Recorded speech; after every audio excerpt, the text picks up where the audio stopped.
कृष्णा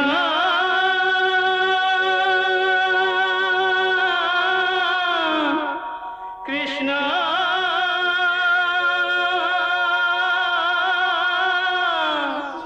जय श्री कृष्ण। सूर्योदय होते ही युद्ध भूमि सज जाती है और भगवान श्री कृष्ण अर्जुन के सारथी बनकर रथ को दोनों सेनाओं के बीच ले आते हैं।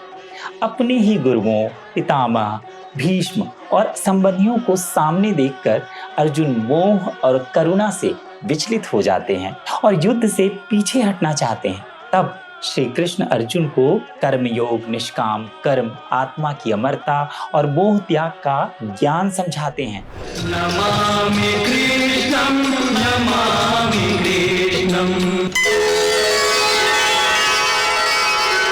हे मधुसूदन, मैं भी जानता हूं कि मैं क्षत्रिय हूं, युद्ध करना मेरा धर्म है, परंतु इस युद्ध भूमि में युद्धाभिलाषी इस स्वजन समूह को देखकर मेरा शरीर ढीला पड़ रहा है, मेरी आत्मा कांप रही है, मेरा गला सूख रहा है।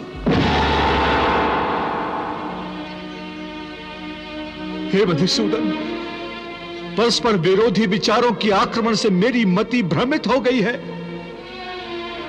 इस दुविधा के कारण मुझे मेरा मार्ग स्पष्ट दिखाई नहीं दे रहा है। हे कृष्ण, तुम मेरे गुरु हो, भगवान हो, मैं तुम्हारी शरण में आया हूं। अब तुम ही मेरा मार्गदर्शन करो, मुझे रास्ता बताओ, क्या उचित है और क्या अनुचित।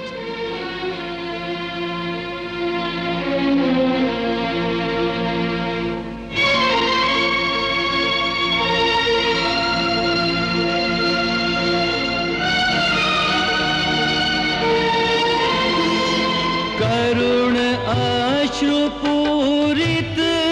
नयन, व्याकुल विचलित जान, संबोधित कर पार्थ को यूं बोले भगवान, बोले श्री भगवान।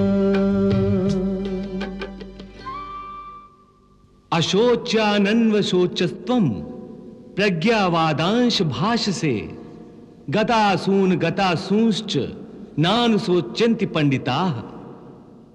शोक के योग्य नहीं उनमें कोई, जिनके शोक में तू अकुलाए।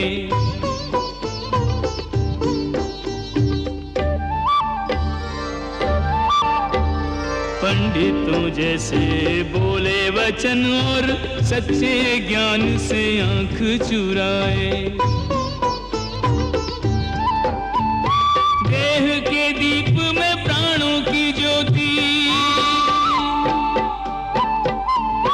देह के दीप में प्राणों की ज्योति, काल जलाए काल बुझाए।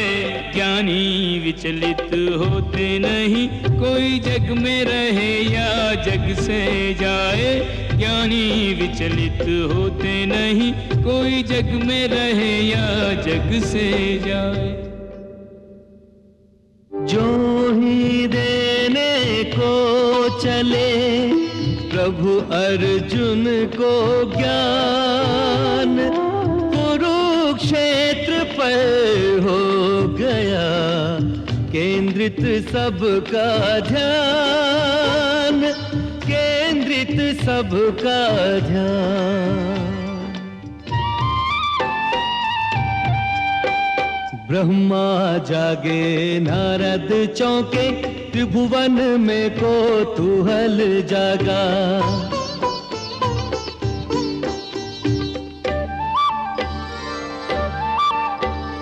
चारों दिशाएं सचेत हुई, धरती पर ध्यान सभी का लगा। गीता के महाज्ञान श्रवण को, गीता के महाज्ञान श्रवण को शिव ने ध्यान समाधि से त्यागा। गीता के महाज्ञान श्रवण को शिव ने ध्यान समाधि से त्यागा। एक अर्जुन के निमित्त मिलेगा ज्ञानामृत सबको बिन मांगा। एक अर्जुन के निमित्त मिलेगा ज्ञानामृत सबको बिन मांगा। प्रणाम भगवान। बैठो देवी पार्वती। क्या बात है प्रभु, आपने अपनी समाधि अधूरी छोड़ दी है? आपकी समाधि तो युगों युगों तक चलती रहती है। देवी पार्वती, धरती लोक पर इस समय एक दिव्य घटना होने जा रही है।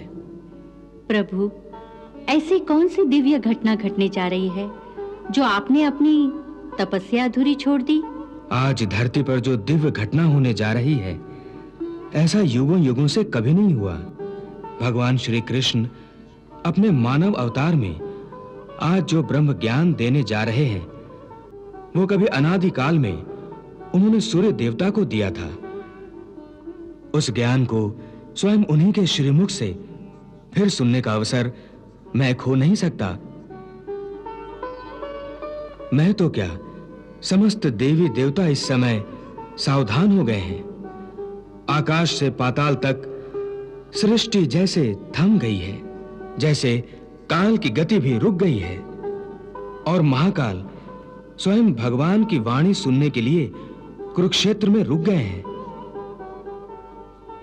और वो देखो, ब्रह्मज्ञानी ब्रह्मा जी भी अपने ज्ञान धन को बढ़ाने के लिए कैसे उत्सुकता से भगवान श्री कृष्ण की अमृत वाणी को सुन रहे हैं। और वो देखो,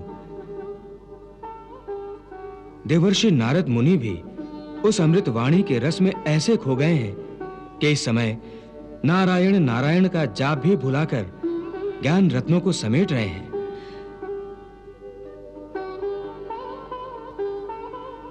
उस ज्ञान को स्वयं उन्हीं के श्रीमुख से सुनने का अवसर मैं नहीं खो सकता।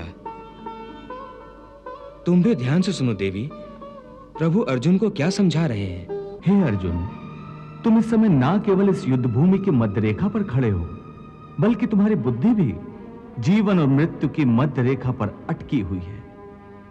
इसलिए तुम अपने कर्तव्य और अपने धर्म से भाग रहे हो। परंतु अपने कर्तव्य से यूं मुंह मोड़ने से या इस युद्ध से विचलित होने से विधि का विधान नहीं बदलेगा, क्योंकि विधाता का निर्णय अटल और अचूक है। तुम क्या समझते हो, तुम्हारे नहीं मारने से ये सब नहीं मरेंगे? नहीं अर्जुन, नहीं। तुम इन्हें नहीं मारोगे तब भी ये मरेंगे, क्योंकि इनके प्रारब्ध ने इनकी मृत्यु का समय, दिन और क्षण तो पहले से ही निश्चित कर दिया है। तुम तो एक कीर्तिमान पुरुष हो। अपनी निर्बलता का यूं प्रदर्शन करके तुम अपनी कीर्ति को नष्ट मत करो। एक वीर पुरुष के लिए उसकी कीर्ति का नष्ट होना उसकी मृत्यु के समान है। इसलिए युद्ध करो पार्थ, युद्ध, और अपनी कीर्ति, अपने कर्तव्य और अपने धर्म की रक्षा करो।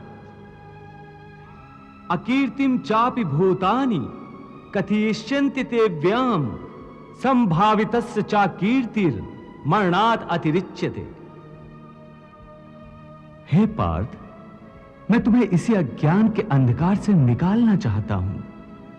इस अंधेरे में अंधों की भांति हाथ पैर मारने के बदले अपनी दूर दृष्टि को एक दिशा दो और देखो इस सृष्टि की ओर। इस सृष्टि में जो जन्म लेता है वो निश्चित रूप से मृत्यु के अधीन हो जाता है।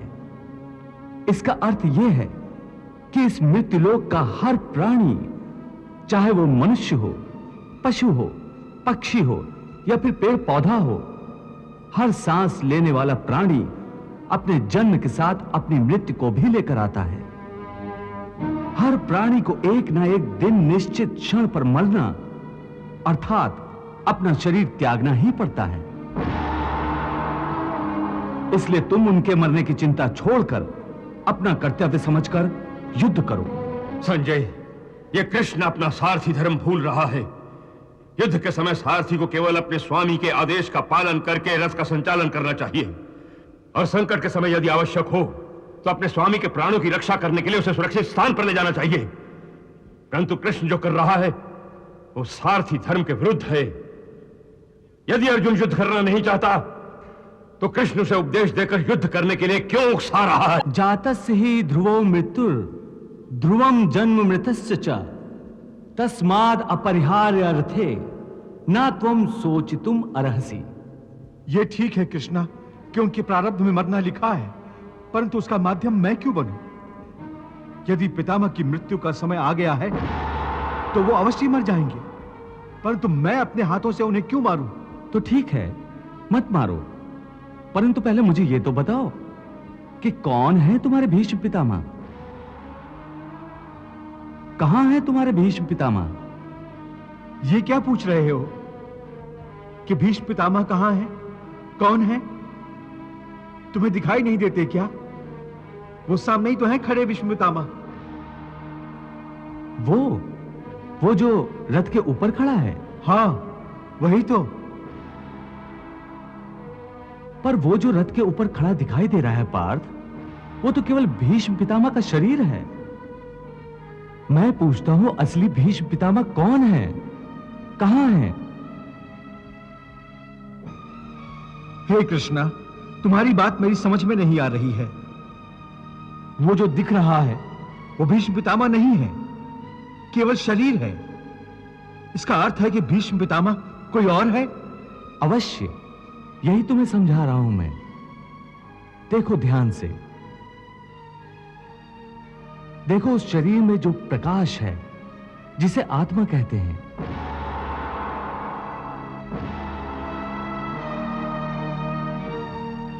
मैं तुम्हें दिव्य चक्षु प्रदान करता हूं।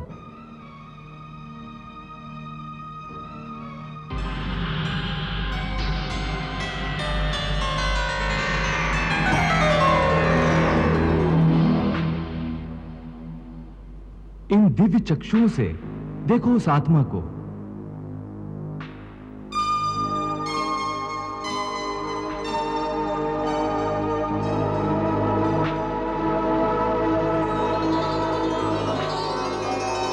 वो जो शरीर के अंदर आत्मा है, जो प्रकाश है, वही है असली भीष्म पितामह।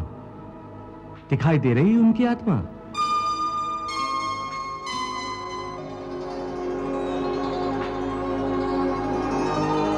हाँ केशव, एक प्रकाश रूपी आत्मा दिखाई दे रही है। बहुत अच्छा। अब देखो, यदि मैं अपने सुदर्शन चक्र से भीष्म पितामह का शरीर काट दूं तो केवल उनका शरीर मरेगा, परंतु उनकी आत्मा का प्रकाश नहीं बुझेगा। देखो, मैं तुम्हारे इन दिव्य चक्षुओं को यह दृश्य सजीव करके दिखाता हूं।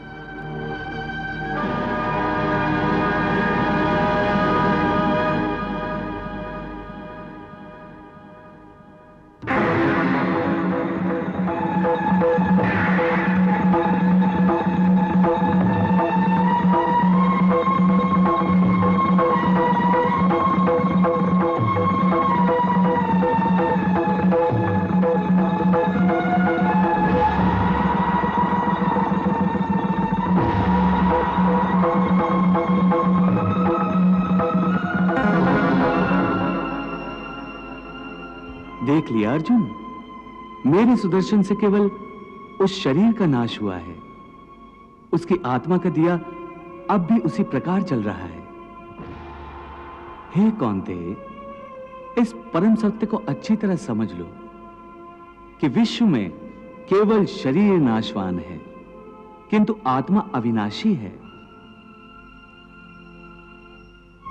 शरीर के मरने पर आत्मा नहीं मरती। आत्मा न कभी जन्म लेती है और न कभी मरती है। वो अजन्मा, नित्य, सनातन और पुरातन है, जो शरीर को मारने पर भी नहीं मारी जाती। न हन्यते हन्यमाने शरीरे, न हन्यते हन्यमाने शरीरे। कृष्ण का तत्व ज्ञान सुनने को बड़ा अच्छा लगता है।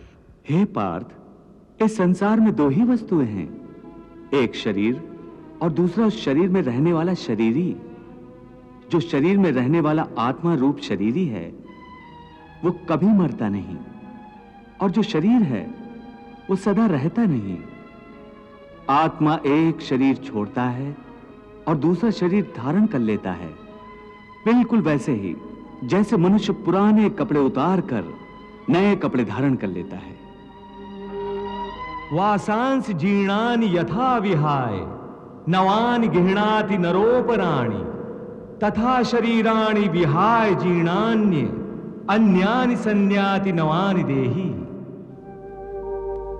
हे महाभाग, ये देह का त्याग, पुराने वस्त्र उतारने जैसा। जीवात्मा का नूतन जन्म, नए परिधान के धारने जैसा।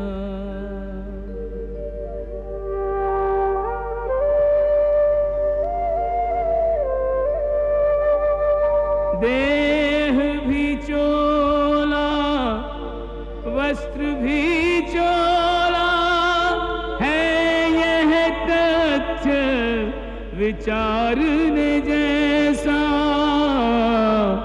चोले के इस परिवर्तन पर क्या है धीरज हारने जैसा।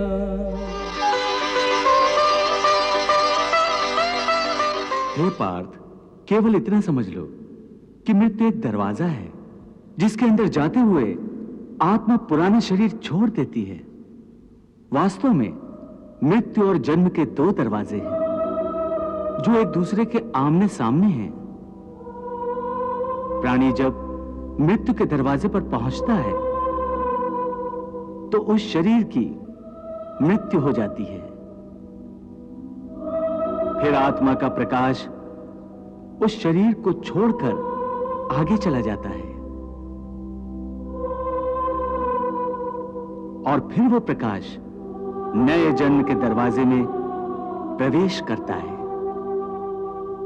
जहां जीवात्मा को फिर से एक नया शरीर प्राप्त हो जाता है।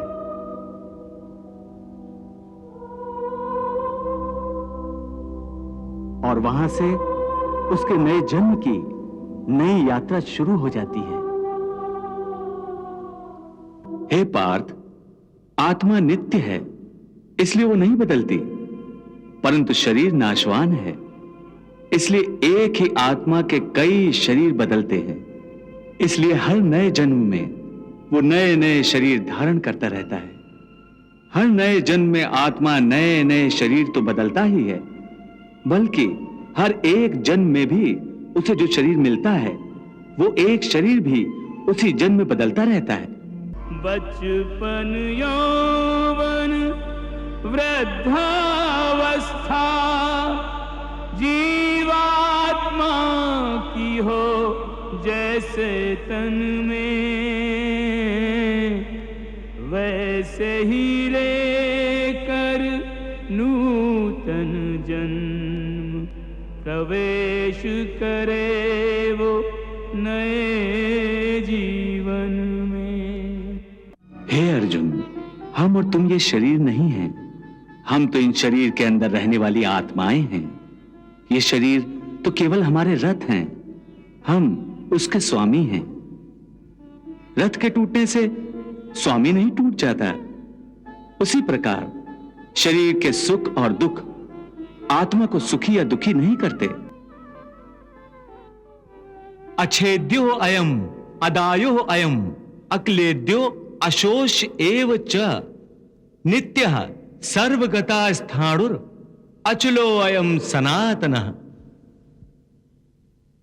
आत्म अभेद्य अदाह्य अक्लेद्य ये अमित अशोष्य कहावे हो।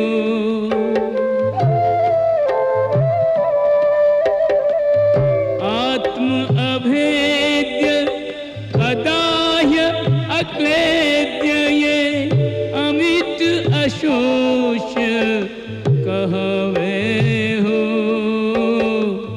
नित्य सनातन सर्वव्याप्त ध्रुव वेद ये भेद बतावे हो।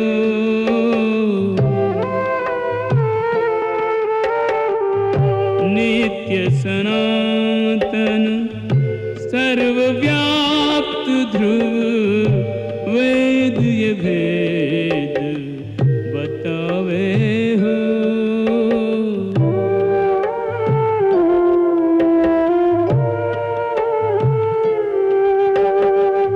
परमात्मा का अंश है आत्मा, परमानंद लुटावे हो।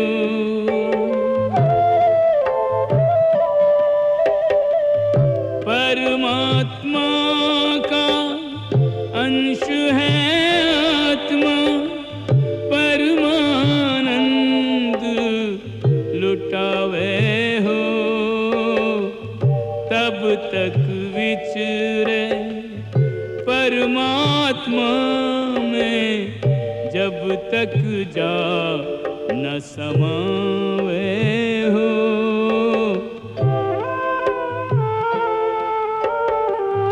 करके इसका शोक बावरे व्यर्थ ही नीर बहावे हो।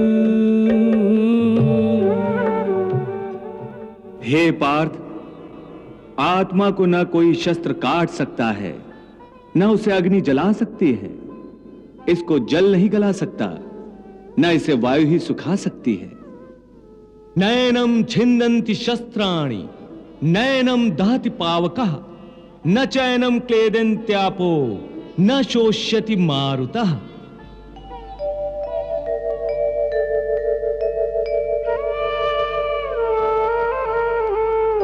आत्मा है वह सत्य कि जिसको शस्त्र काट नहीं पावे हो।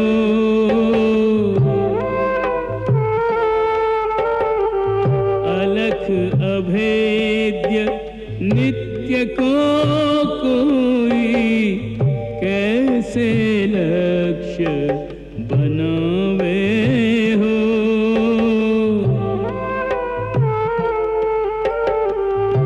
अग्नि का भाग चर्म का तन है, तन को भस्म बनावे हो।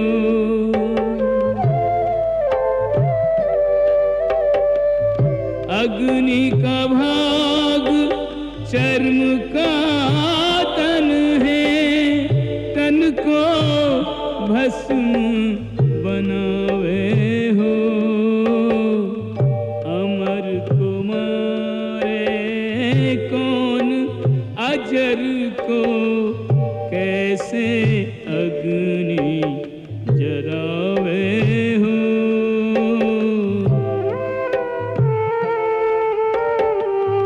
अमर कुमारे कौन अजर को कैसे अग्नि जरावे हो।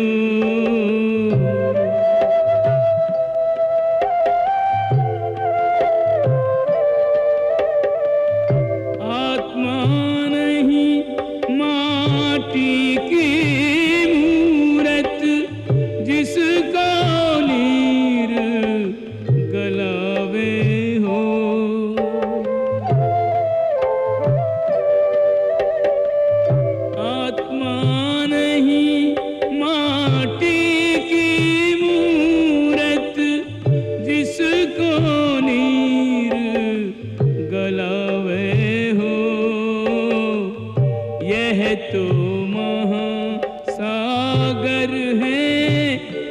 इसकी कोई था न पावे हो।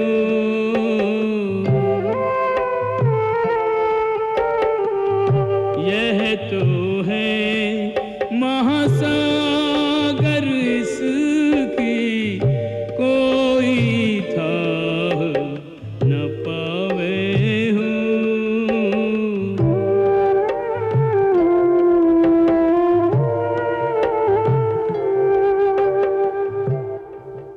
हे अर्जुन, ये सब समझकर तुम्हें ना किसी के मरने का शोक मनाना चाहिए और ना किसी के ना मरने की खुशी का प्रदर्शन करना चाहिए। न जीने की खुशी मनाओ, न किसी के मरने का दुख मनाओ। भला ये भी कोई बात हुई? मनुष्य दुख सुख के अनुसार प्रतिक्रिया प्रकट नहीं करेगा तो फिर जिएगा कैसे? और फिर उसमें और किसी पत्थर की मूर्ति में अंतर ही क्या रह जाएगा? पार्थ, प्राणी के शरीर का एक अदृश्य अंग है मन, जो दिखाई नहीं देता, परंतु वही सबसे शक्तिशाली हिस्सा है शरीर का। हे पार्थ, प्राणी के लिए आवश्यक है कि प्राणी अपने मन को काबू में करके अपने अंतर में झांक कर आत्मा को देखे। तब उस आत्मा के अंदर उसे परमात्मा का प्रकाश स्पष्ट दिखाई देगा।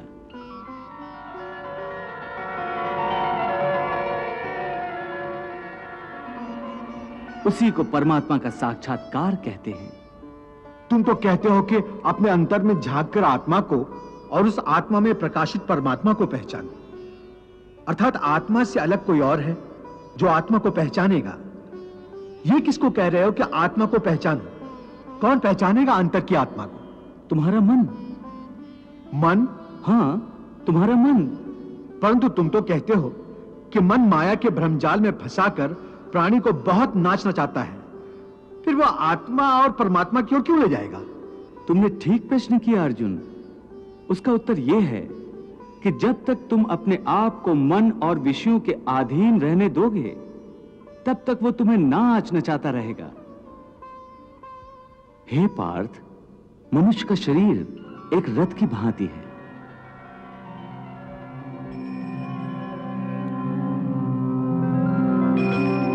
उस रथ के जो घोड़े हैं, उन्हें मनुष्य की इंद्रियां समझो। उन इंद्रियों को, घोड़ों को जो सारथी चलाता है, वो सारथी ही मन है। और उस रथ में बैठा हुआ जो उस रथ का स्वामी है, वही आत्मा है। मनुष्य की इंद्रियां अपने विषयों की ओर आकर्षित होती रहती हैं।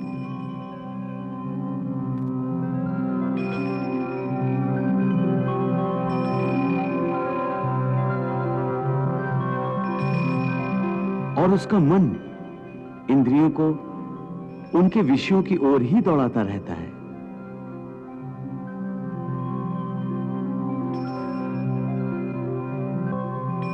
यह तभी तक हो सकता है जब तक जीवात्मा अपने मन को अपने काबू में ना लाए।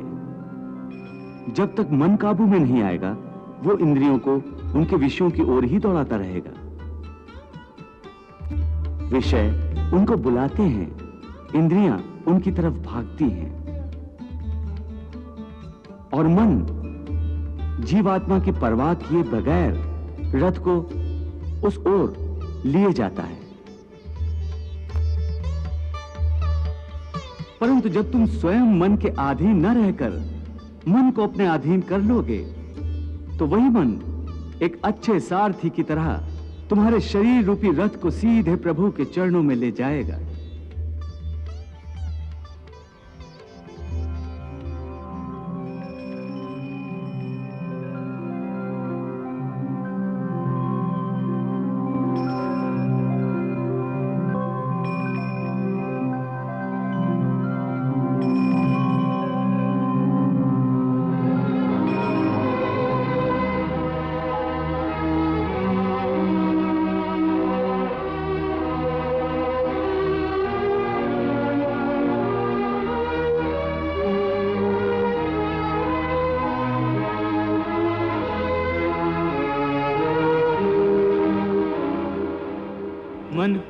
वश में कर ले जो योगी, वो इसी रथ से मोक्ष को जाए। मन को वश में कर ले जो प्राणी, वो इसी रथ से अनंत को जाए।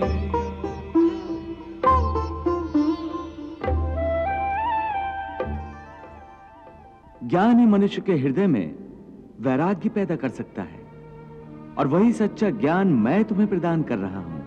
तुम तो प्रदान कर रहे हो कृष्ण, परंतु मेरा मन उसको ग्रहण क्यों नहीं कर रहा? क्योंकि अभी तक तुम मोह और भ्रम के अंधकार से बाहर नहीं निकले, इसलिए तुम उस ज्ञान को ग्रहण करने में असमर्थ हो।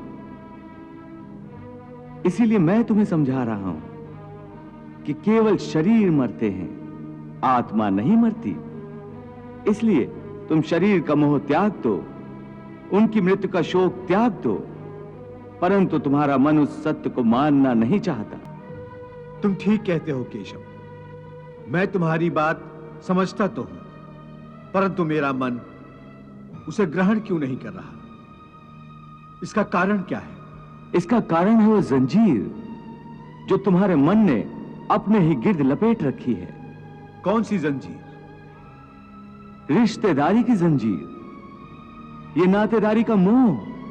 तुम ठीक कहते हो कि रिश्ते नातों की जंजीरों ने मुझे चारों तरफ से जकड़ रखा है, परंतु मैं इस जंजीर को कैसे तोड़ दूं? मैंने मान लिया कि ये सारे शरीर नाशवान हैं, परंतु इनके साथ जो मेरे रिश्ते हैं वो तो नाशवान नहीं है, वो तो सच्चे हैं। भीष्म मेरे पितामह हैं, अभिमन्यु मेरा पुत्र है, महाबली भीम मेरा सहोदर भाई है। ये रिश्ते तो सच्चे हैं। भले इन सब के शरीर मर जाएंगे, परंतु इन सब के साथ जो मेरे रिश्ते हैं वो तो नहीं मरेंगे। जैसे आज मेरे पिता महाराज पांडु का शरीर नहीं है, परंतु मेरे पिता आज भी महाराज पांडु हैं। पिता पुत्र का तो वो पवित्र रिश्ता समाप्त नहीं हुआ। इन रिश्तों की पवित्रता पर मैं कैसे प्रहार करूं? अर्जुन, ये रिश्ते, ये नाते सब इस जन्म के हैं। इस जन्म से पहले या इस जन्म के पश्चात इन रिश्तों का कोई अस्तित्व नहीं रहता। ये काका, मामा, भाई, पुत्र, पितामह पिछले जन्म में कहां थे? तुम्हारे क्या लगते थे? और अगले जन्म में ये क्या होंगे, कहां होंगे? इसका उत्तर है तुम्हारे पास?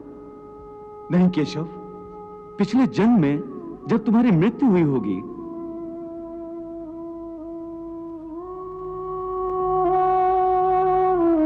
उस समय तुम्हारे सब संबंधी रिश्तेदार रोए होंगे।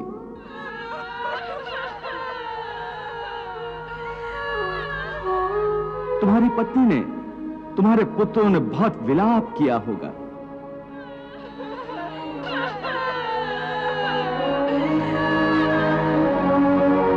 परंतु आज इस जन्म में तुम्हें याद भी नहीं कि किस किस ने तुम्हारी मृत्यु पर विलाप किया था।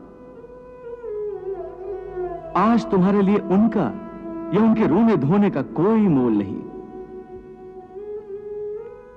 इसलिए समझा रहा हूं कि ना किसी के मरने का शोक करो, ना किसी के साथ नाता टूटने का दुख मानो।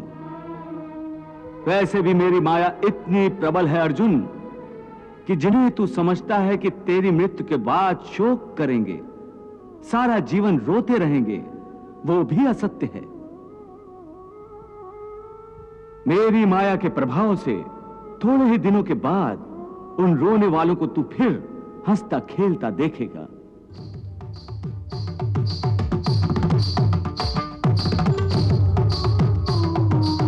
मित्र 4 दिन रोता है, भाई 10 दिन रोता है, पत्नी उससे अधिक रोती है, माता सबसे अधिक समय तक रोती है, परंतु सबके आंसू धीरे धीरे सूख जाते हैं और उन आंखों में फिर से नए नए सपनों की रोशनी चमकने लगती है।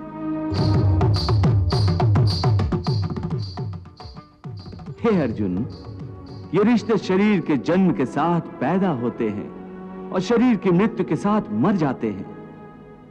इसलिए इन रिश्ते नातों के चक्रव्यूह से बाहर आ जाओ। आत्मा अमर है, इस अमर सत्य को पहचानो। रिश्ते तो बदलते रहते हैं। संजय, ऐसे ही लोग होते हैं जो परिवारों में फूट डाल देते हैं, भाई को भाई से अलग कर देते हैं, अखंड परिवार में दुश्मनी के बीज बो देते हैं। ये कृष्ण तो बातों का धनी है। बचपन में माखन खा खाकर इसकी बातें भी चिकनी चुपड़ी हो गई हैं। लगता है ये अर्जुन को रिश्तेदारी के मोह से निकाल कर ही छोड़ेगा।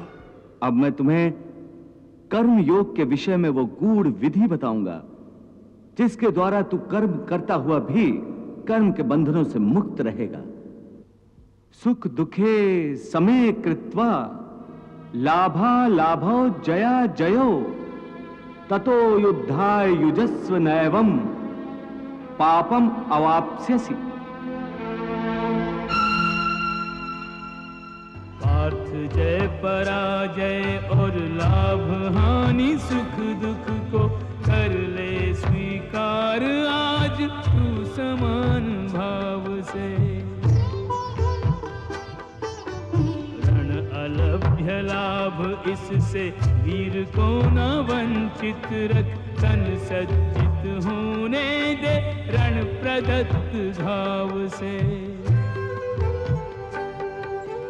शस्त्र हैं खिलौने युद्ध भूमि खेल का आंगन, क्षत्रिय तो होते हैं युद्ध प्रिय स्वभाव से। होकर कटिबद्ध धर्म युद्ध हेतु प्रस्तुत हो, यूं तू बच जाएगा पाप के प्रभाव से। यूं तू बच जाएगा पाप के प्रभाव से। इस प्रकार सुख दुख, लाभ हानि, जय पराजय अथवा हार जीत को एक समान समझकर केवल इसलिए युद्ध करो क्योंकि इस समय युद्ध करना तेरा कर्तव्य है। और यदि इस मानसिक वृत्ति से इसे अपना धर्म समझकर युद्ध करोगे तो तुम्हें उसका पाप नहीं लगेगा। ये क्या कह रहे हो केशव कि युद्ध करके पाप नहीं लगेगा? युद्ध में तो इतनी हिंसा होगी, लाखों प्राणियों की हत्या होगी, फिर मनुष्य उसके पाप से कैसे बचेगा? यदि कोई भी कार्य निष्काम कर्म योग की रीत से किया जाए तो ना उसका पाप लगता है और ना उसका पुण्य मिलता है। निष्काम कर्मयोग? हाँ, निष्काम कर्मयोग। ये बड़ी अनोखी बात कर रहे हो केशव। मेरी बुद्धि अभी तक इसको ग्रहण नहीं कर रही। क्योंकि तुम्हारी बुद्धि पर अभी तक आसक्ति का पर्दा पड़ा हुआ है। और जो निष्काम कर्मयोग मैं बता रहा हूं उसकी बुनियाद ही निरासक्ति के आधार पर रखी गई है। हे अर्जुन, इस निरासक्ति योग को समझ लोगे तो तुम्हारे जीवन में पूर्ण शांति आ जाएगी। हे माधव, इस योग की साधना कैसे करते हैं? इस योग के नियम क्या हैं? उसकी साधना के लिए कोई हजारों वर्षों की तपस्या की आवश्यकता नहीं। इसकी साधना तो एक ही क्षण में हो जाती है। एक ही क्षण में? हाँ, एक ही क्षण में। जिस क्षण में प्राणी अपने मन का रवैया बदल लेता है वही क्षण। कर्मण्येवाधिकारस्ते मां फलेषु कदाचन मां कर्म फल हेतुर्भूर्मा ते संगोस्त कर्मणि। हे अर्जुन, केवल कर्म का संकल्प ही प्राणी के अधिकार में है, उसका फल प्राणी के अधिकार में नहीं है। वो कैसे? मैं बताता हूं कैसे। पार्थ, तब एक उस दृश्य की कल्पना करो कि नगर धनवान के सामने बड़े स्वादिष्ट भोजन की थाली परोसी गई है। थाली सोने की है, गर्मा गर्म व्यंजन भरे हुए हैं, जिन्हें देखकर वो बहुत प्रसन्न हो रहा है।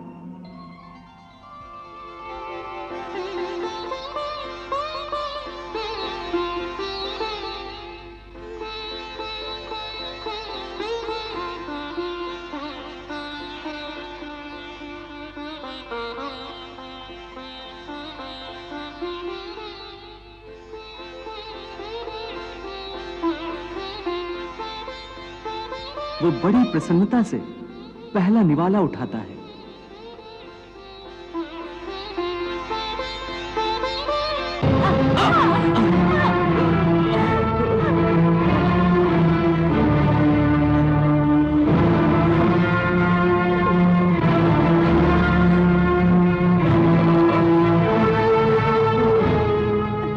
देख लिया कि प्रारब्ध में ना हो तो मुंह तक पहुंचकर भी निवाला छिन जाता है। वाह प्रभु वाह। हे केशव, जब कर्म से मनुष्य मुक्त नहीं हो सकता तो वो कर्म कैसे करे कि उसे पाप और पुण्य से मुक्ति मिले? हे पार्थ, इसका तरीका यह है कि मनुष्य फल की इच्छा त्याग कर कर्म को अपना धर्म समझकर करे। फल उसे अवश्य मिलेगा, परंतु इस फल का वो विधाता की इच्छा समझकर स्वीकार करे। ज्ञानी पुरुष इसी योग को अपनाकर कर्म योगी बन जाते हैं। आह, कितना महान सत्य प्रभु ने सहज ही कह दिया। वो कैसे भगवान? देवी, समस्त भय, चिंता, कलेश के मूल में आसक्ति होती है।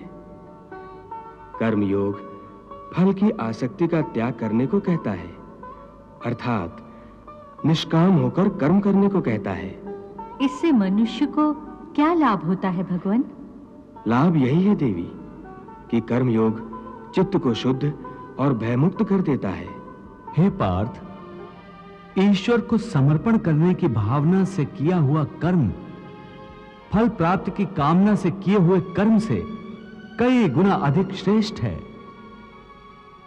ज्ञानी पुरुष कर्म फल की आशा किए बिना समबुद्धि योग द्वारा कर्म करते हैं और पाप पुण्य आदि भावनाओं से मुक्ति पाते हैं। पार्थ, तुम भी ऐसी भावनाओं से मुक्त हो जाओगे जब तुम समबुद्धि कर्म का आचरण करोगे।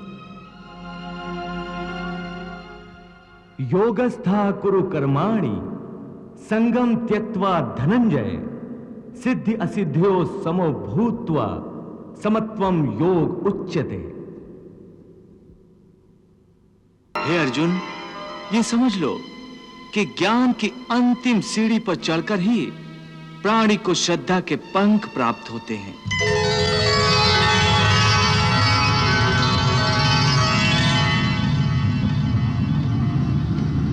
और उन श्रद्धा के पंखों की सहायता से ही प्राणी भक्ति के आकाश में उड़ने लगता है।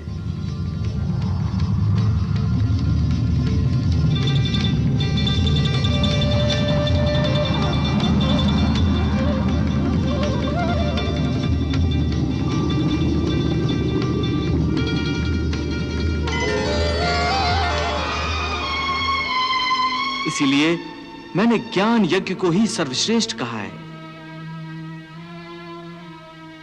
हे पार्थ, ज्ञान के द्वारा ही तू इस सारी सृष्टि को पहले अपने ही अंदर देखेगा।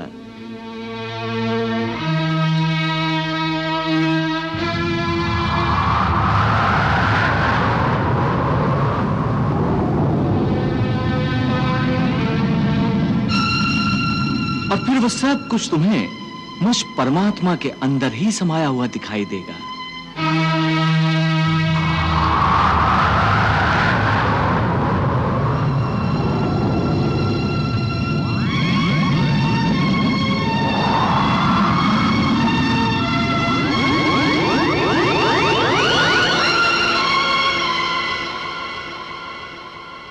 जब तू इस ज्ञान को प्राप्त कर लेगा, फिर चाहे तू संसार का सबसे बड़ा दुराचारी भी हो, तो भी तू इस ज्ञान रूपी नैया में बैठकर संसार के पाप समुद्र को आसानी से पार करके परमात्मा की शरण में पहुंच जाएगा।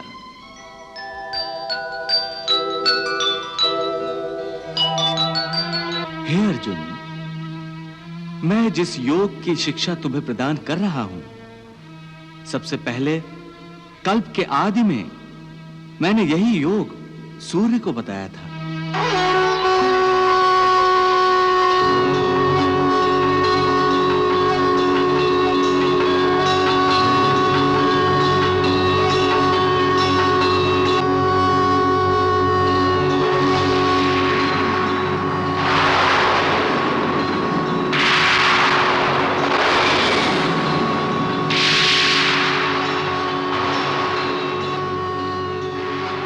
इमं विवस्वते योगम प्रोक्तवान हम व्ययम विवस्वान मनवे प्राह मनुरिक्ष्वा कवे ब्रवीत।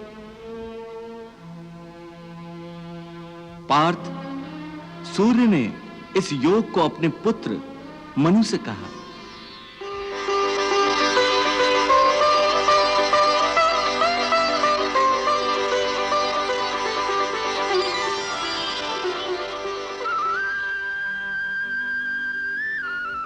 और मनु ने अपने पुत्र इक्ष्वाकु से कहा।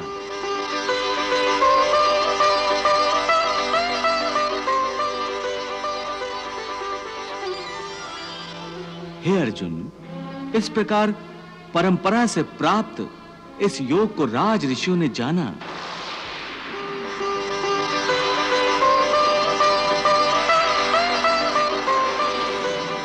परंतु बहुत समय से यह योग इस लोक से लुप्त हो गया है। आज यही पुरातन योग मैंने तुझसे कहा है, क्योंकि तुम मेरे भक्त हो और सखा भी, इसलिए मैं तुम्हें यह गुप्त ज्ञान प्रदान कर रहा हूं। हे मधुसूदन, तुम सर्वेश्वर हो, समस्त चराचर के स्वामी हो, त्रिलोकपति हो, फिर तुम्हें मृत्युलोक पर जन्म लेने की क्या आवश्यकता है? मुझे आवश्यकता नहीं, परंतु जब जब मृत्युलोक के प्राणियों को मेरी आवश्यकता पड़ती है, तब तब मैं भूलोक पर अवतरित होता हूं। तुम्हारी आवश्यकता कब कब पड़ती है केशव? यदा यदा ही धर्मस्य ग्लानिर्भवति भारत अभ्युत्थानम धर्मस्य तदात्मानं सृजाम्यहम्। जब जब सत्य और धर्म की हानि हो जाती है और अधर्म और असत्य की वृद्धि हो जाती है तथा पाप का साम्राज्य स्थापित हो जाता है, तब तब मैं अपने को प्रकट करता हूं।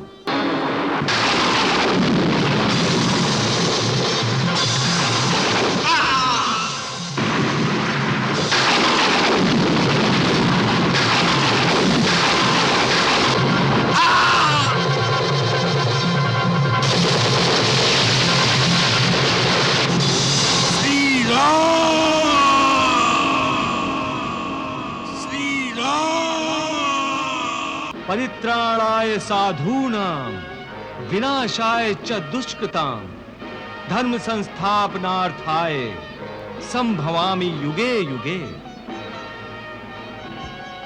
मेरे अवतार धारण करने के 3 कारण होते हैं। पहला, आतताइयों द्वारा पीड़ित साधु पुरुषों का उद्धार करना। दूसरा, दुष्टों का नाश करना। और तीसरा कारण है धर्म की पुनः स्थापना करना। जब जब जगत में धर्म की हानि होती है भारत,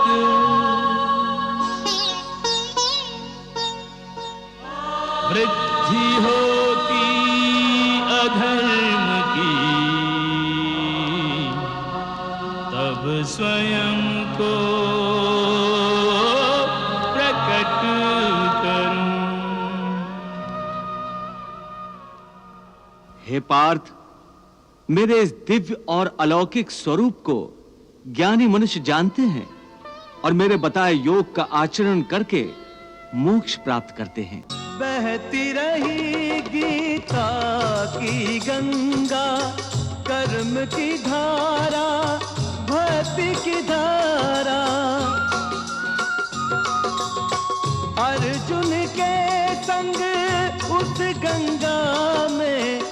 करता रहा स्नान जग सारा,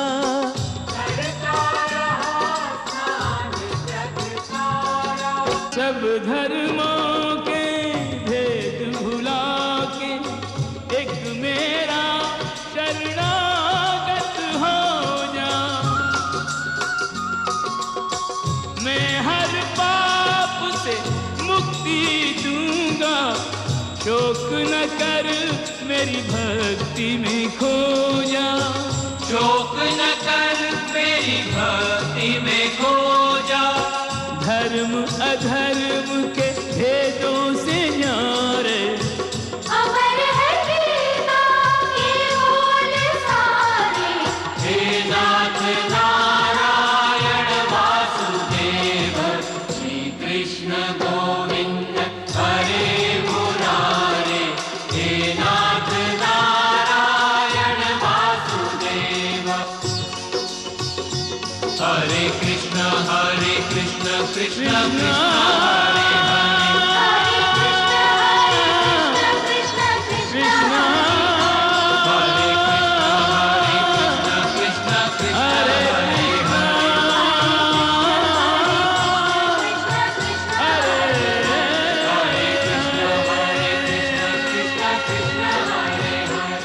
महाभारत का भीषण युद्ध दूध कीड़ा और द्रौपदी के अपमान से जन्मा था। पांडवों ने 14 वर्ष का वनवास सहा, परंतु कौरवों ने उन्हें उनका राज्य वापस नहीं दिया। तब दोनों पक्ष विशाल सेनाओं के साथ कुरुक्षेत्र में आमने सामने आ खड़े हुए। युद्ध से पहले अर्जुन अपने गुरु पितामह भीष्म और संबंधियों को देखकर विचलित हो जाते हैं। तब श्री कृष्ण ने उन्हें गीता का दिव्य उपदेश और अपना विराट रूप दिखाकर कर्तव्य का मार्ग समझाया। इससे प्रेरित होकर अर्जुन युद्ध करते हैं। नमामि कृष्णं नमामि कृष्णं।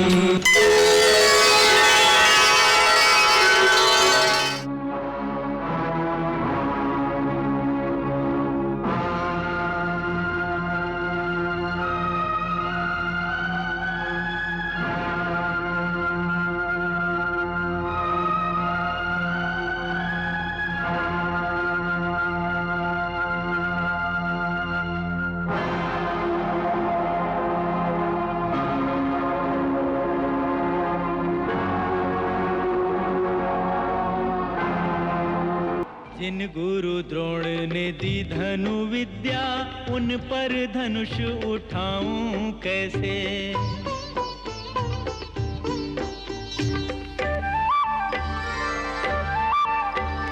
पूजन योग्य जो भीष्म पितामह, उन पर बाण चलाऊं कैसे।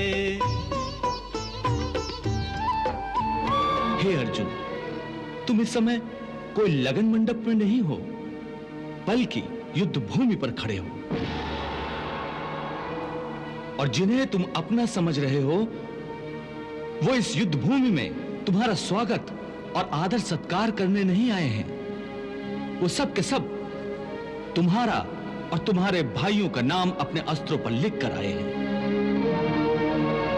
देखो उनकी ओर, इनकी आंखों में तुम पांडवों की मृत्यु का नृत्य देखने की तृष्णा तड़प रही है। और ये तड़प, ये प्यास केवल तुम पांडवों के रक्त से ही बुझे। देखो ये विषैले बाण किस किस को अपना निशाना बनाने के लिए उत्सुक हैं। अगर ये तुम्हारे अपने हैं, तो फिर ये तुम्हारे कौन हैं? पराये हैं? शत्रु हैं?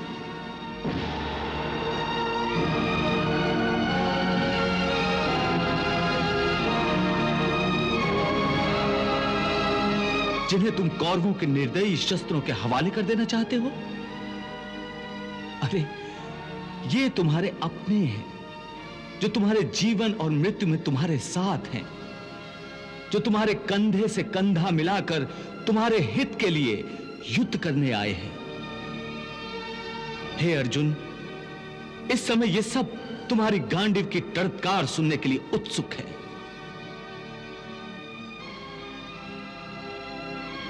हे केशव, जब कर्म से मनुष्य मुक्त नहीं हो सकता, तो वो कर्म कैसे करे कि उसे पाप और पुण्य से मुक्ति मिले? हे पार्थ, इसका तरीका यह है कि मनुष्य फल की इच्छा त्याग कर कर्म को अपना धर्म समझकर करे।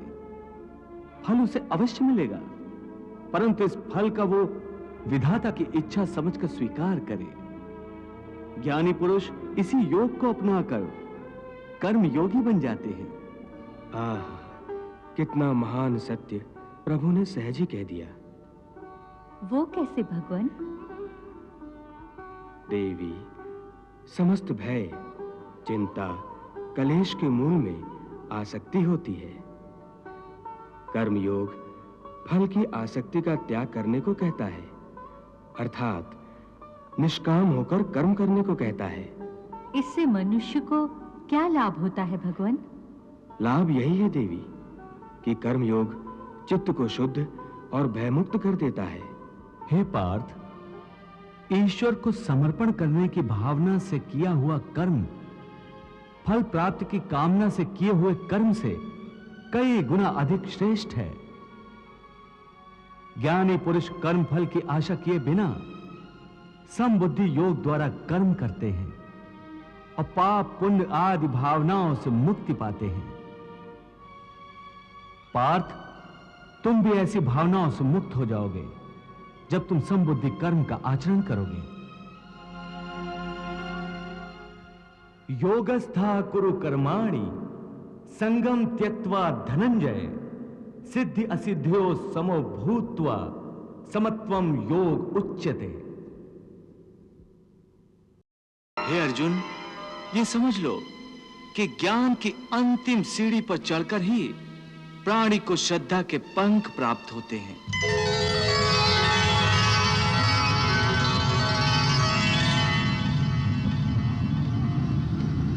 और उन श्रद्धा के पंखों की सहायता से ही प्राणी भक्ति के आकाश में उड़ने लगता है।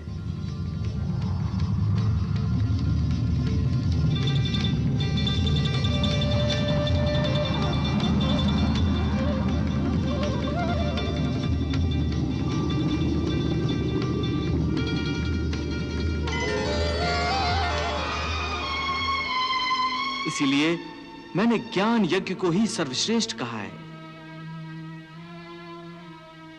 हे पार्थ, ज्ञान के द्वारा ही तू इस सारी सृष्टि को पहले अपने ही अंदर देखेगा।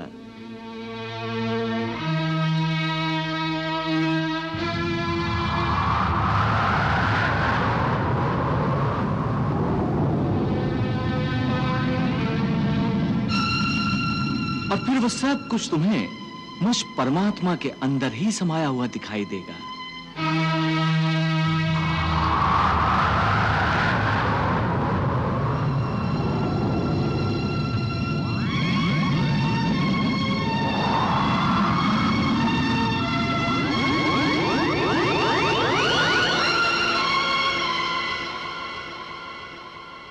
जब तू इस ज्ञान को प्राप्त कर लेगा, फिर चाहे तू संसार का सबसे बड़ा दुराचारी भी हो, तो भी तू इस ज्ञान रूपी नैया में बैठकर संसार के पाप समुद्र को आसानी से पार करके परमात्मा की शरण में पहुंच जाएगा।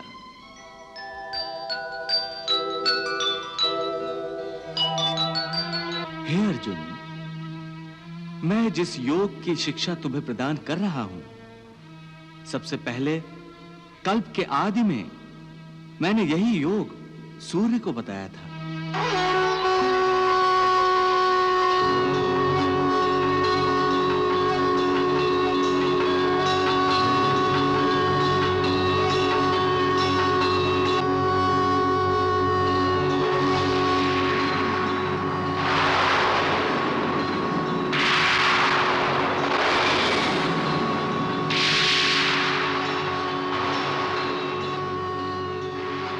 इमं विवस्वते योगम प्रोक्तवान हम व्ययम विवस्वान मनवे प्राह मनुरिक्ष्वा कवे ब्रवीत। पार्थ, सूर्य ने इस योग को अपने पुत्र मनु से कहा।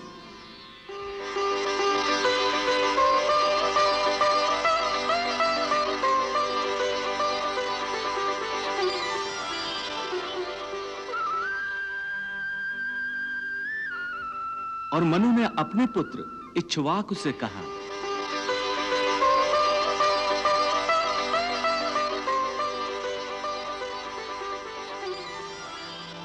हे अर्जुन, इस प्रकार परंपरा से प्राप्त इस योग को राज ऋषियों ने जाना।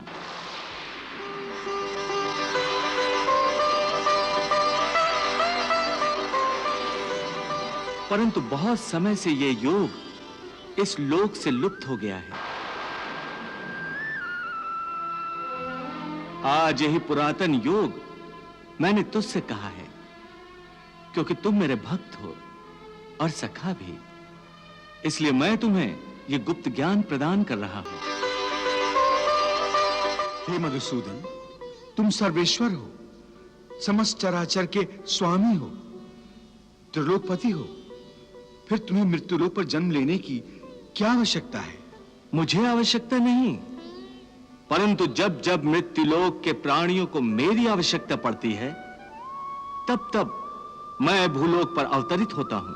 तुम्हारी आवश्यकता कब कब पड़ती है केशव? यदा यदा ही धर्मस्य ग्लानिर्भवति भारत, अभ्युत्थानम धर्मस्य तदात्मानं सृजाम्यहम्।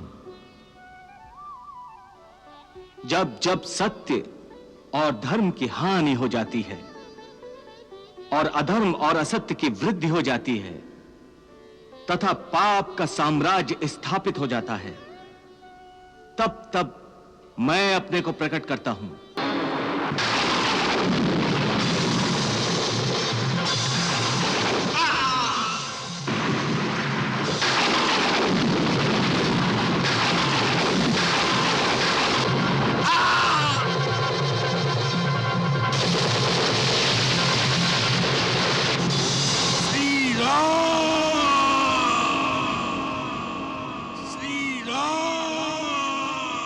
परित्राणाय साधूनां विनाशाय च दुष्कृतां धर्म संस्थापनार्थाय संभवामि युगे युगे।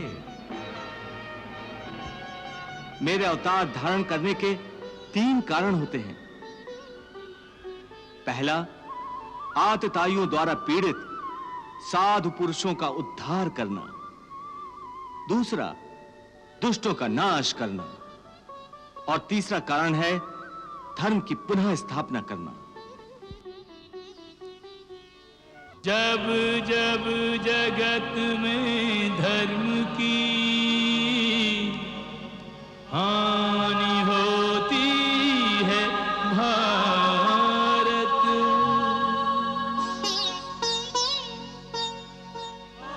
वृद्धि होती अधर्म की, तब स्वयं को प्रकट करूं। हे पार्थ, मेरे इस दिव्य और अलौकिक स्वरूप को ज्ञानी मनुष्य जानते हैं और मेरे बताए योग का आचरण करके मोक्ष प्राप्त करते हैं। बहती रही गीता की गंगा, कर्म की धारा, भक्ति की धारा, अर्जुन के संग उस गंगा में करता रहा स्नान जग सारा।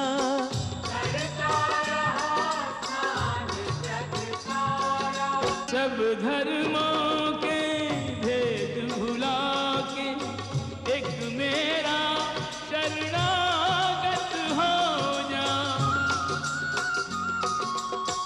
मैं हर पाप से मुक्ति दूंगा, शोक न कर मेरी भक्ति में खो जा। शोक न कर मेरी भक्ति में खो जा। धर्म अधर्म के भेदों से न्यारे अमर है गीता के बोल सारे। हे नाथ नारायण वासुदेव, श्री कृष्ण गोविंद हरे मुरारे। हे नाथ नारायण वासुदेव। हरे कृष्णा कृष्ण कृष्ण हरे कृष्ण कृष्ण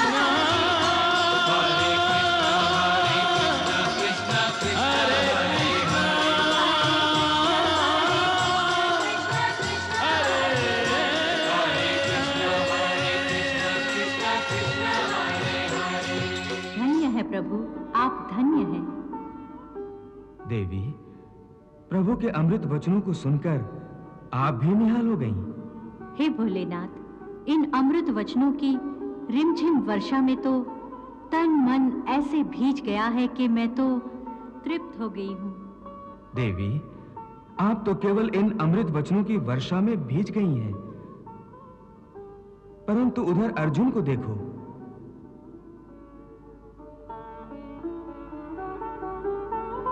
इस अमृत वर्षा में तो उसका पूरा अस्तित्व, उसकी आत्मा तक ऐसे बदल गई है जैसे वर्षा के पश्चात धरती हरा जोड़ा पहनकर दुल्हन बन जाती है।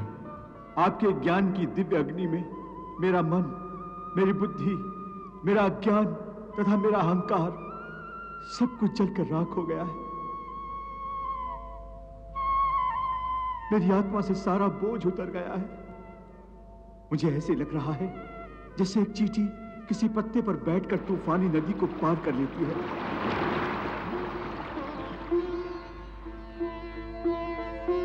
उसी प्रकार मैं आपके करुणा रूपी कमल पत्र पर बैठकर इस विशाल भव सागर के ऊपर तैर रहा हूं। जिस प्रकार अंत समय एक मृतक शरीर आत्मा से दूर हो जाता है, उसी प्रकार इस समय मेरी सब आसक्तियां, सब आशाएं, समस्त कामनाएं मुझसे दूर चली गई और मैं प्रकाश की एक किरण की भांति हल्का हो गया हूं। अब जैसे मेरे सारे अस्तित्व पर कोई बोझ नहीं रहा। चारों ओर केवल प्रकाश ही प्रकाश है। मैं देख रहा हूं कि इस क्षण में तुम केवल एक प्रकाश पुंज हो, जिसे मैंने अपनी दिव्य ज्योति से प्रकाशित कर दिया है। कोई लालसा, कोई कामना अब तुम्हारे अंदर नहीं रही। हे प्रभु, अभी मैं पूरी तरह कामना विहीन नहीं हुआ हूं। क्या कह रहे हो अर्जुन? अब भी मेरे अंदर एक कामना रह गई है जो मरी नहीं है। हे अर्जुन, ऐसी कौन सी कामना है जिसे मेरी ज्योति का तेज भी भस्म नहीं कर सका? आपके दर्शन की। मेरे साक्षात दर्शन तो तुम कर रहे हो। नहीं भगवान, इस समय मैं आपके संपूर्ण रूप के दर्शन करना चाहता हूं। हे समस्त चराचर के स्वामी, यदि आप मुझ पर प्रसन्न हो तो मेरी ये अंतिम इच्छा पूरी कर दीजिए। हे पार्थ, मैंने सर्वदा अपना सखा कहा है। मैं तुम्हारी ये इच्छा भी अवश्य पूरी कर सकता हूं, परंतु मेरे इस विराट स्वरूप के दर्शनों का तेज तुम्हारी ये आंखें नहीं सह सकेंगी। हे अर्जुन, तुम्हारी दृष्टि की झोली इतनी बड़ी नहीं कि जिसमें मेरा संपूर्ण दिव्य स्वरूप समा सके। मेरे नेत्रों की झोली छोटी है, परंतु आपकी करुणा, आपकी दया तो छोटी नहीं है। सच्चा दाता एक याचक की छोटी झोली को देखकर अपना दान कम नहीं करता। उसी प्रकार हे अपरंपार, मुझे वो नेत्र प्रदान करो जिनसे मैं आपके विराट रूप के दर्शन कर सकूं। हे अर्जुन, एक सच्चे भक्त की भांति आज तुमने भगवान को हरा दिया। अच्छी बात है, मैं तुम्हारी इच्छा अवश्य पूरी करूंगा। आज तुम्हारे कारण समस्त देवी देवता भी मेरे इस दुर्लभ रूप को देखकर निहाल हो जाएंगे। पहले मैं तुम्हें वो नेत्र प्रदान करता हूं जो इस विराट रूप के दर्शन कर सके।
श्री कृष्ण, जय श्री कृष्ण। संजय, जय श्री कृष्ण। मैं पूछता हूँ, ये क्या हो रहा है? महाराज, कुछ मत पूछिए, इस समय क्या हो रहा है। भगवान श्री कृष्ण अर्जुन को अपना दिव्य विराट स्वरूप दिखा रहे हैं। विराट स्वरूप, विराट स्वरूप।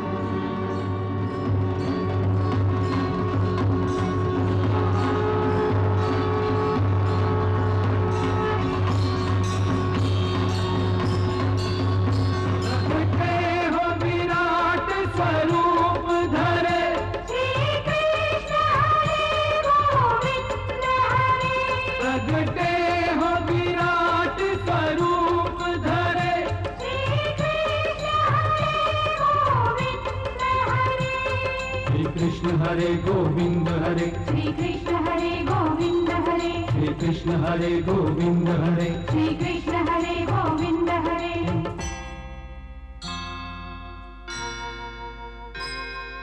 केशव नमः, केशव नमः, माधव नमः, माधव नमः। श्री कृष्ण गोविंद हरे मुरारे, सुगुण वर्णनातीत तुम्हारे।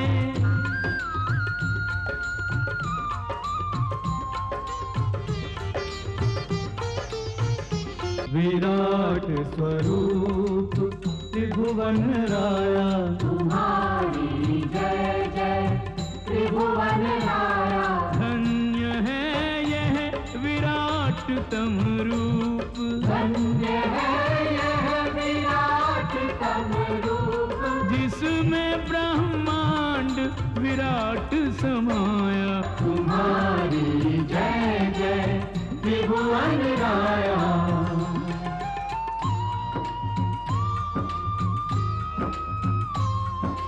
नेत्र अनेक अनेक मुख, उदर अनेक विशाल, अग्नि मुखों में प्रज्वलित, दाढ़े हैं विकराल।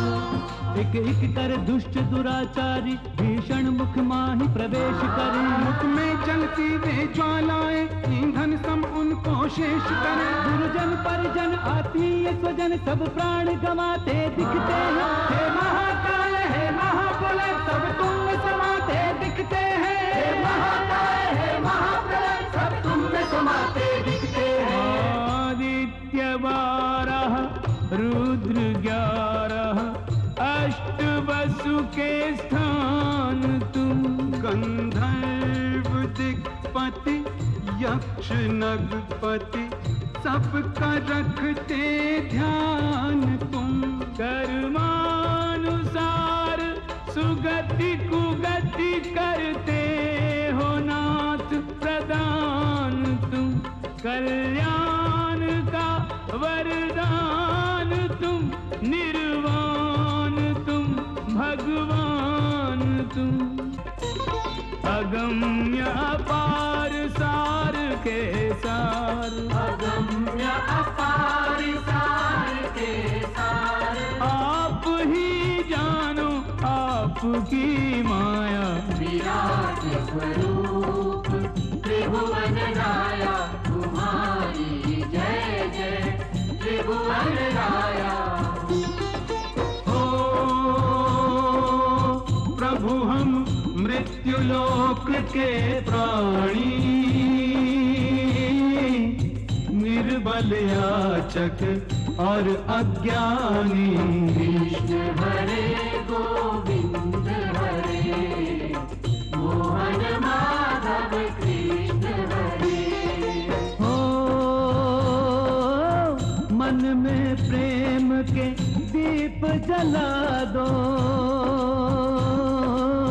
द्वेष मिटा दो, बैर मिटा दो। कृष्ण हरे गोविंद हरे, मोहन माधव कृष्ण हरे। श्री चरणों में स्थान हमें दो, वरदान हमें दो। कृष्ण हरे गोविंद हरे, मोहन माधव कृष्ण हरे। बनी रहे तुम्हारी ठकुराई, चाकर रखो दो सेवकाई। कृष्ण हरे गोविंद हरे, मोहन माधव कृष्ण हरे। सेवा का फल बस यही मांगे, जन्म जन्म तुम पद अनुरागे। कृष्ण हरे गोविंद हरे, मोहन माधव कृष्ण हरे। कृष्ण हरे गोविंद हरे, मोहन माधव कृष्ण हरे। कृष्ण हरे गोविंद हरे, मोहन माधव कृष्ण हरे। कृष्ण हरे गोविंद हरे, मोहन माधव कृष्ण हरे। कृष्ण हरे गोविंद हरे, मोहन माधव कृष्ण हरे। हरे कृष्ण कृष्ण कृष्ण हरे हरे, हरे कृष्ण कृष्ण कृष्ण हरे हरे। हरे कृष्ण कृष्ण कृष्ण हरे हरे, हरे कृष्ण कृष्ण हरे हरे। हरे कृष्ण कृष्ण कृष्ण हरे हरे। हरे कृष्ण कृष्ण कृष्ण हरे हरे।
रुको सारथी।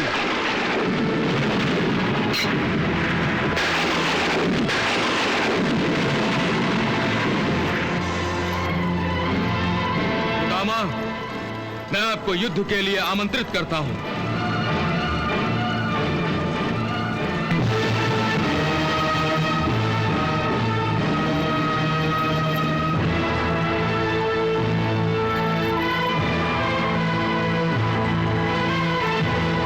मेरा भी निमंत्रण स्वीकार कीजिए पितामह, मुझसे युद्ध कीजिए। शिखंडी या!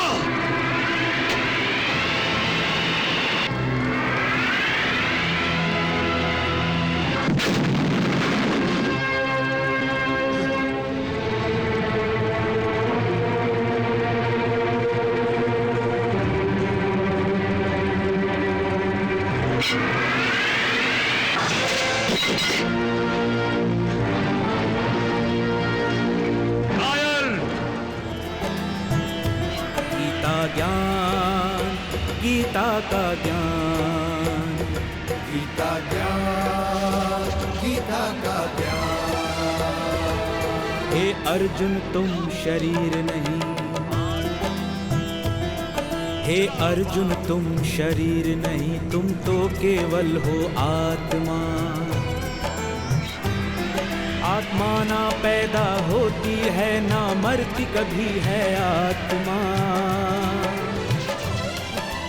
एक शरीर को छोड़ के आत्मा दूज शरीर में ऐसे जाती है, जैसे पुराना वस्त्र त्याग के, जैसे पुराना वस्त्र त्याग के नया वस्त्र धारण करती है।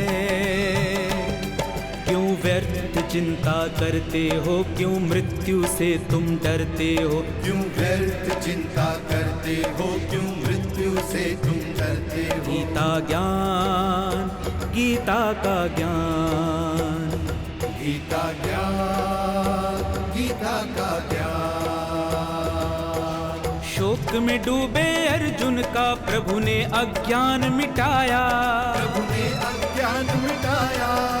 गीता ज्ञान देकर अर्जुन को कर्म का पाठ पढ़ाया, कर्म का पाठ पढ़ाया। कर्म निष्फल कर अर्जुन तू युद्ध कर, चिंता ना कर मृत्यु से ना डर।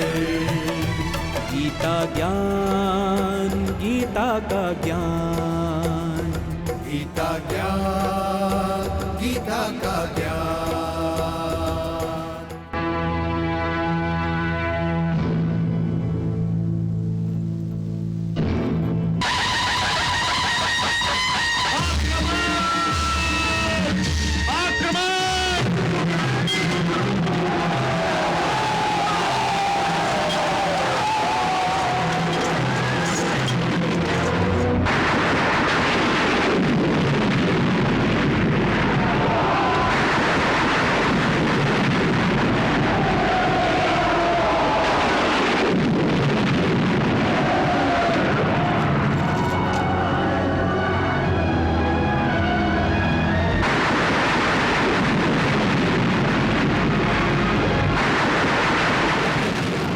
तुम आ गए अर्जुन, मैं तुम्हारी ही प्रतीक्षा कर रहा था। हे कुंती पुत्र, पहले ये बताओ कि तुम युद्ध करोगे या तुम्हारा सारथी मुझसे युद्ध करेगा? मैं युद्ध करूंगा, मैं। तो फिर सावधान, सावधान।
रथ झुक क्यों गया? हे अंगराज, रथ का पहिया धरती में फंस गया है। रथ का पहिया फंस गया है?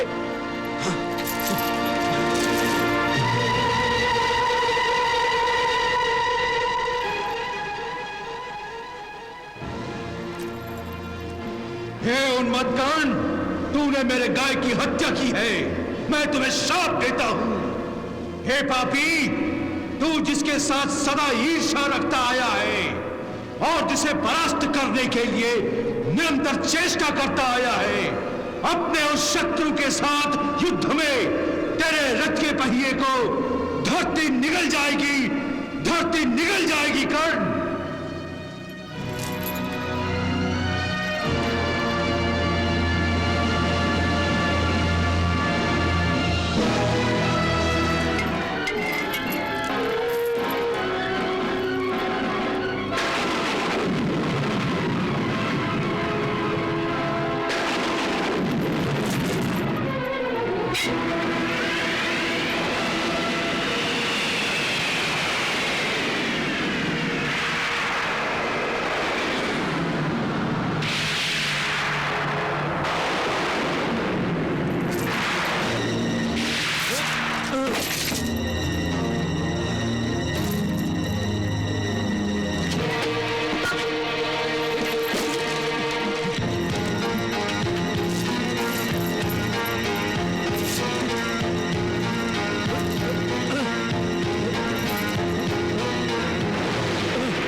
है मुझे।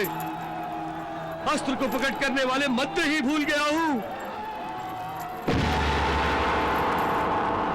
मुझे फिर प्रयास करना चाहिए।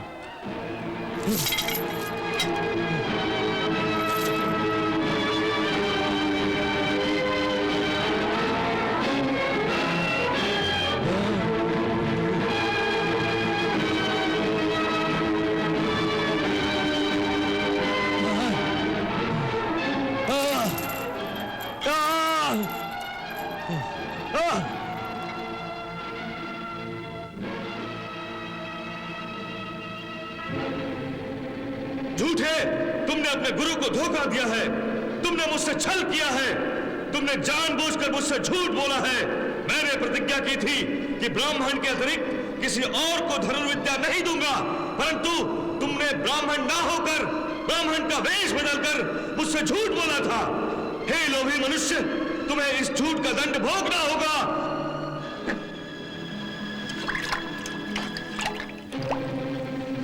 मैं भार्गव परशुराम तुम्हें श्राप देता हूं कि जो अस्त्र शस्त्र विद्या तुमने छल से प्राप्त की है, घोर संकट के समय वो तुम्हारे काम ना आए। हाँ। नहीं गुरुदेव, तुम्हारा लोभ तुम्हारी विजय नहीं पराजय बन जाए। तुम सारी विद्याएं भूल जाओ और मंत्र भी तुम्हें याद ना आए।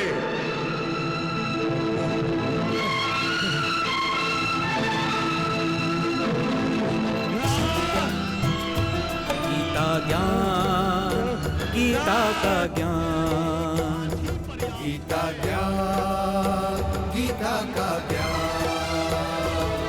हे अर्जुन तुम शरीर नहीं, हे अर्जुन तुम शरीर नहीं, तुम तो केवल हो आत्मा। आत्मा ना पैदा होती है, ना मरती कभी है आत्मा।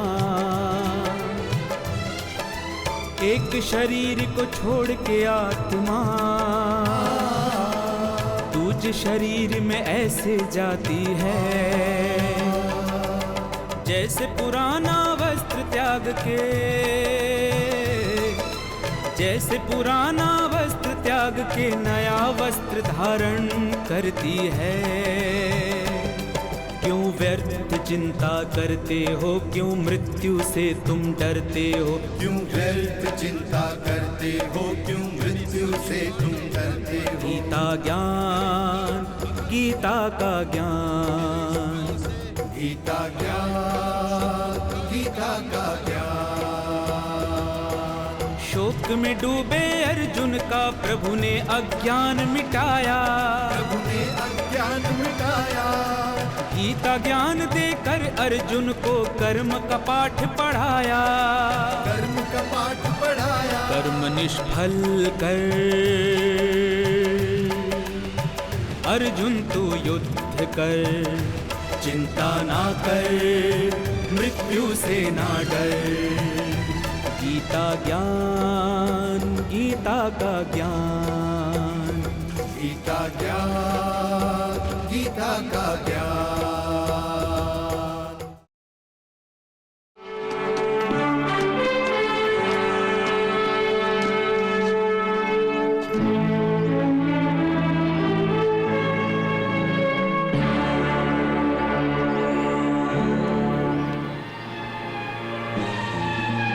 आज मैं अभी इस सरोवर के जल स्तंभन को नष्ट करके महाभारत के मुख्य अपराधी को सबके सामने लेकर आता हूं। नकुल,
दिया दुर्योधन।